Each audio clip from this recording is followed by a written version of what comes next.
Join me in standing tall in Tadasana, mountain pose. First, just a little rock sway. Forward, back, right, left.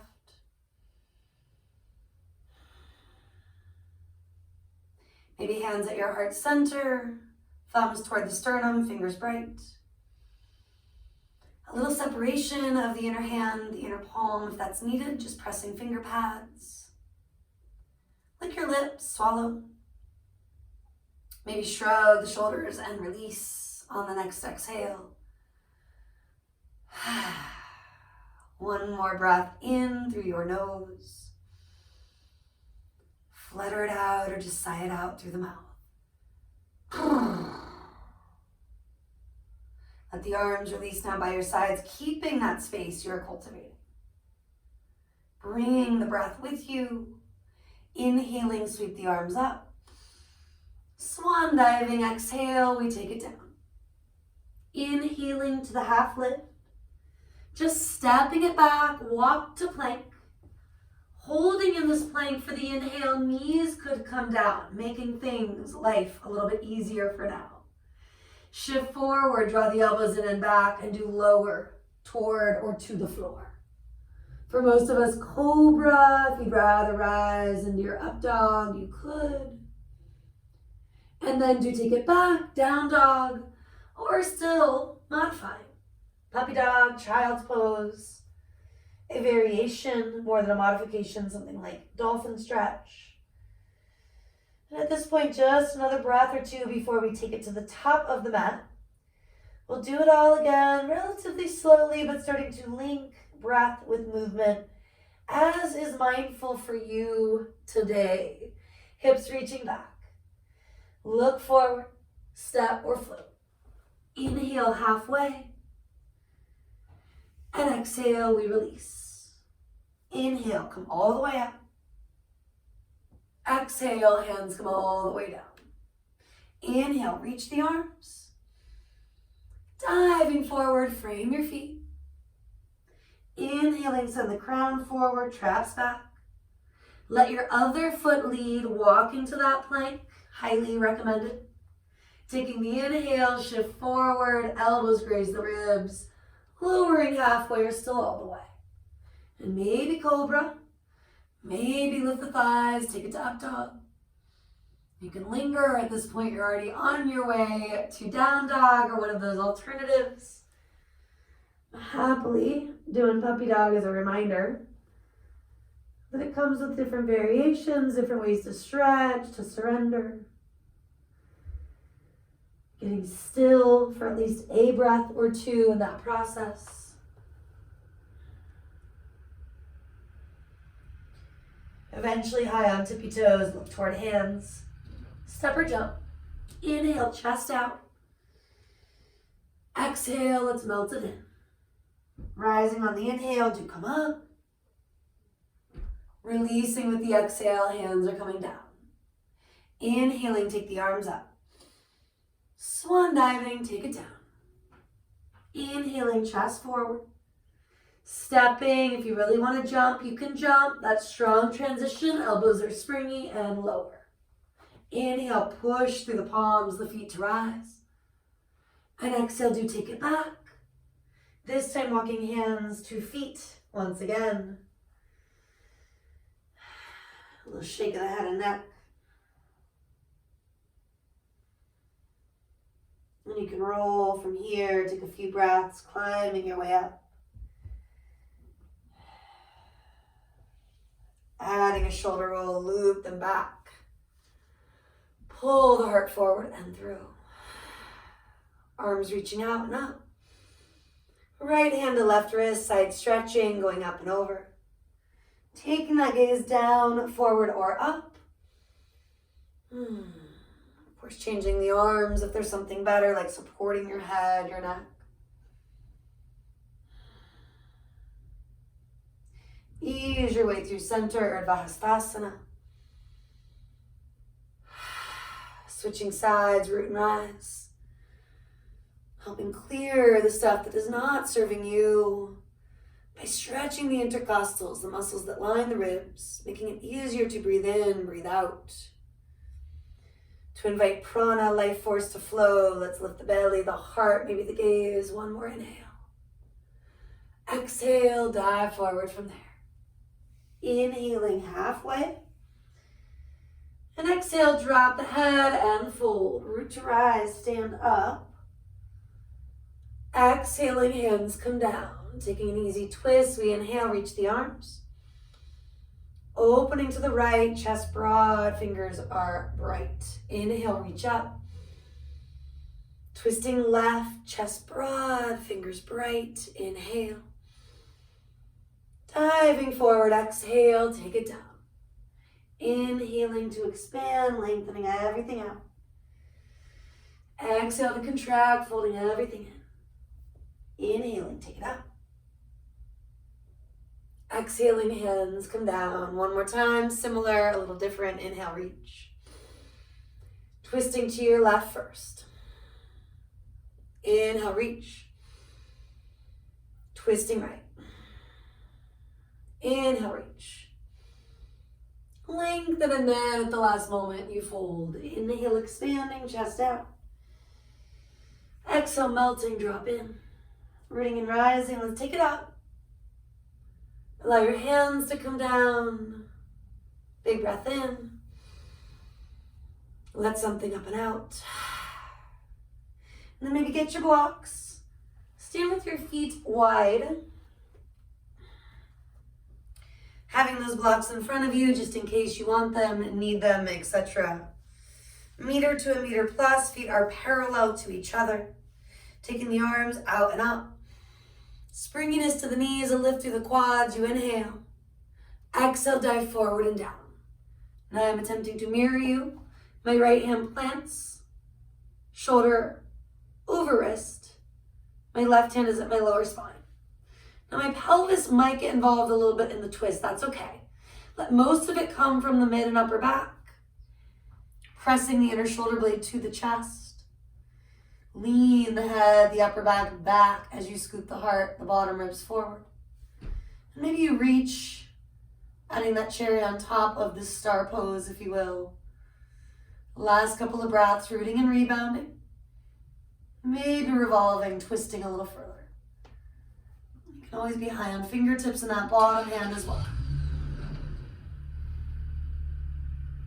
After a few breaths at your edge, relax the arm. It may take just a moment to get there. It might take a few breaths, easing into side two, right hand at the low back. Left wrist under shoulder when the spine is long.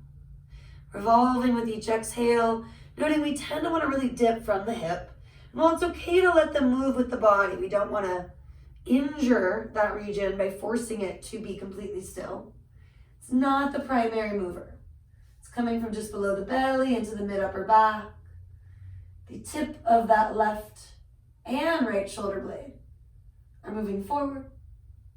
The head, the arm are gently leaning back.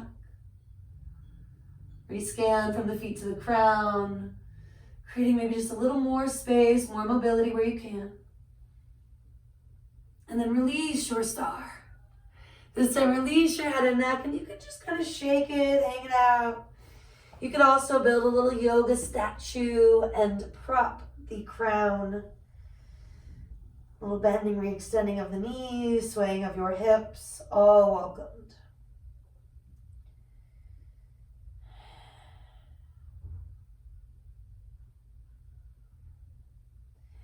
Hands are going to move toward hips. Getting long, flat back to come up. And a big exhale here. Now walk your feet just a teeny tiny bit wider. Turning the right leg out, left toes in, and do find your warrior two from there. Now at least 2-3 times lifting and lowering. Arms can stay this relaxed so they can move with you. Reaching as far up and then back down as you'd like. And bringing in mobility, range of motion in the hips, in the heart center, maybe one more time dynamically. Back foot, ankle, knee, hip may need to spin forward. It's very rare that they need to spin back a bit, whether it's because the foot's sweaty. It's just in that habit of spinning toward the other edge of the mat, turning it in so your lower spine feels broad. Now shift your hips, side angle. Forearms starting, staying at the thigh. Top arm reaching up and over, maybe circling with me once or twice, one way. And you could even go the other, you don't have to. You can also stay and hold, feeling that long line. Not just from the tail to the crown, but from the back foot through the top fingertips. Maybe the bottom hand does reach to one of those blocks, the ankle, the earth. Another breath, 2, just being in it. Not an easy pose. You're going to very briefly take it through Warrior 2, maybe a breath or so at most. Breathing in, breathing out, start to lift. Relax, lower those arms, spin your feet to neutral. If things got a little too wide as far as feeling stable, adjust first. Then turn the left leg out, right toes in second. Or do the side you didn't do if that was confusing in any way. Bending, re-extending. 2, 3, 4 times. Maybe adding some arms, reaching them all the way up, bringing them all the way back down. Somewhere around shoulder height is traditional. Feel free to break those traditions when it makes the most sense for you. Bring them in when they resonate. Really important that we are thinking about the lower spine here. It often involves what's happening in the foot, ankle, knee, and hip, turning them forward in many bodies. And that might allow you to commit to the bend in a way that feels good. Last breaths being here. And then that subtle but important shift, which might get further gradual with time, gradually with time. Top arm sweeping. And maybe you do circle it out. Mention you're creating length from the tail to the crown, really all the way from the foot to those fingertips. Your bottom knee is stacked over the ankle. Maybe you reach further, maybe you don't. This could be enough. It certainly is for me today. Breathing in, breathing out, creating space for our lungs. Healing our respiratory system, helping our immune system function as efficiently as it can. Let's bring it back through that Warrior 2 for just a moment. Come on up to stand, turning your feet toward neutral. Do take a heel-toe dance, a step or a jump to complete that transition. A little shake and shimmy if you'd like. Standing tall, feel your way to mountain. Big toes together. Inner ankles apart for just a breath. Is it awkward? Yes. But it helps us to lift through the pelvic floor. And then from there, float your right knee, right foot up.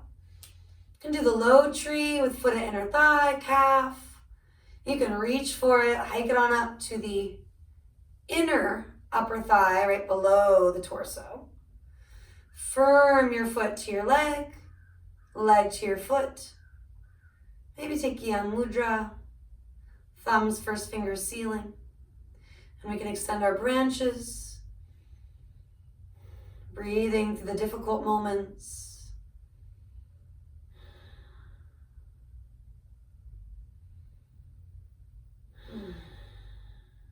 Maybe gazing up, lifting the heel up.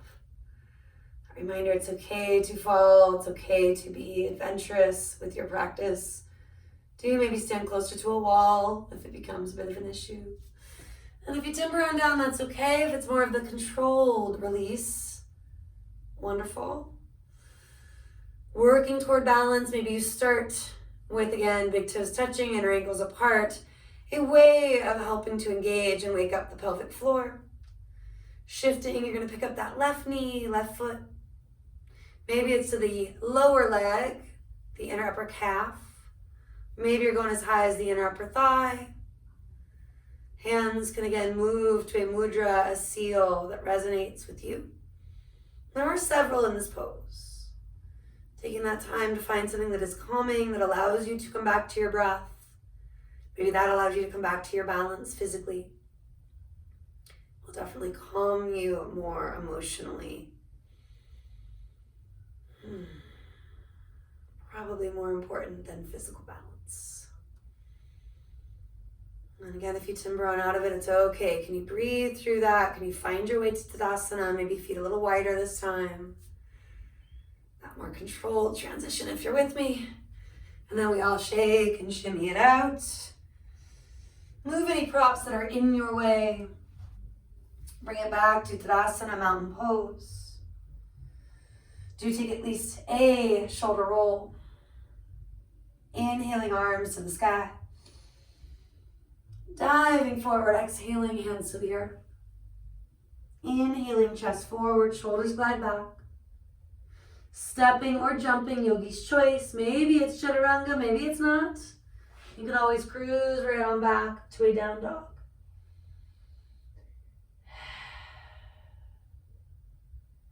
Taking several breaths, connecting, grounding. Feeling those shifts that you've already made. Letting them make an impression on you.